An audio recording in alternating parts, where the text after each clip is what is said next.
এই বীণা, রুদ্র বীণা, এটা বাঁশের তৈরি, খুব হালকা এবং সাইজটাও ছোট। এই যে বীণা আছে ভারীও যেমন লম্বাও। জাগরদের বীণা আরো বড়, আরো ভারী, আরো মোটা। এদিক দিয়ে বাঁশের বীণাটা ছোট, খুব হ্যান্ডি। এর বয়স কম করে 120 বছর। জলন্ধরে বীণাটা তৈরি হয়েছে এবং দুটো বীণা কুকুব খাঁ, ওস্তাদ কুকুব খাঁ এটা কলকাতায় এনেছিল। তখনকার দিনে ঘোড়ার গাড়ি যেভাবেই হোক, একটা বীণা বনগাঁর দিকে চলে যায়, সেটা নষ্ট হয়ে গেছে। এই বীণাটা কুকুব খাঁ বাজাতেন। কুকুব খাঁর নাম আসাদুল্লাহ খাঁ। আসাদুল্লাহ খাঁ কুকুব খাঁ নামে পরিচিত। এই পাথুরিয়াঘাটে থাকতেন। তারিনশীল এই যুগের বিখ্যাত সুরবার শিল্পী, ওনার ছাত্র, এরকম ব্যাপার। সেই কুকুব খাঁ তার ছাত্র হরিণশীলকে দান করে দেন। হরিণশীল তারপর যখন যন্ত্রপাতি, তার যত সংগ্রহ ছিল যন্ত্রপাতি, বিভিন্ন জায়গায় চলে যায়। মার্বেল প্যালেস, রাজেন মল্লিকের বাড়ি, ব্রজেন্দ্র কিশোর রায়চৌধুরী, ত্রিপুরের জমিদার, আলীগঞ্জের কলেজের কাছে বাড়ি, তিনি কিছু নিয়ে নেন। তার মধ্যে একটা হলো এই কুকুব খাঁর বীণা। ব্রজেন্দ্র কিশোর রায়চৌধুরী ছিলেন এখনকার দিনের খোল বাদক, এসরাজ বাদক, দুটোতেই খুব নাম ছিল ওনার। জমিদার বাড়িতে যত রাজ্যের জন আসতেন সব ওখানে অনুষ্ঠান করতেন, চলে যেতেন, আবার আসতেন। এরকম একটা ম্যাগনেট ছিল আর কি, কালচারাল ম্যাগনেট যাকে বলে কিশোর রায়চৌধুরী। সেইখানে বীণাটা যায়। ব্রজেন্দ্র কিশোর রায়চৌধুরীর ছেলে বীরেন্দ্র কিশোর রায়চৌধুরী আমার গুরু। বীরেন্দ্র কিশোর রায়চৌধুরী উনি 1905 সালে জন্মগ্রহণ করেন, কত হন 1975-এ। বীরেন্দ্র কিশোর এই বীণাটা বাজাতেন। ওই সময় একজন শ্রেষ্ঠ বীণকার ছিলেন।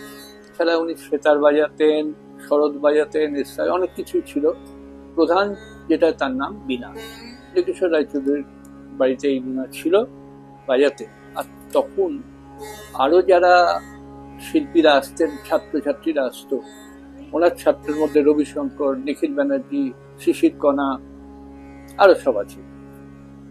এদের গুরু তখন একটু বীণাটা দেখি, বাজিয়ে নিলেন। মানে এইসব বীণা রবিশঙ্কর, নিখিল এনারাও বাজিয়েছেন, বা ওই মাপের সব লোকজন।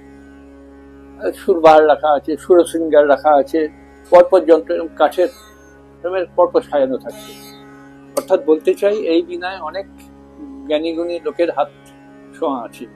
এইবার আমার দাদা ডাক্তার অরুণ সিং, ওনার চিকিৎসক ছিলেন। উনি একদিন বীরেন্দ্র কিশোর রায়চৌধুরীকে বললেন, আপনার এই বীণাটা দিন, আমার ভাই আর বোন শিখবে। বোন মানে আমার দিদি মীরা, সেতার বাজাতো, আমার চেয়ে 10 বছর বড়। আমি আমার দিদির কাছে সেতার শিখি। তখন বীণাটা বোধহয় 1970 সাল হবে, এই সময় বীণাটা দিলেন বীরেন্দ্র কিশোর রায়চৌধুরী আমার দাদাকে। কিন্তু আমার দিদি শিখলো না বীণা, ও ভাইকে শেখান। তখন আমাকে উনি ধরিয়ে শেখালেন। আমি তো সেতার শিখতাম ওখানে।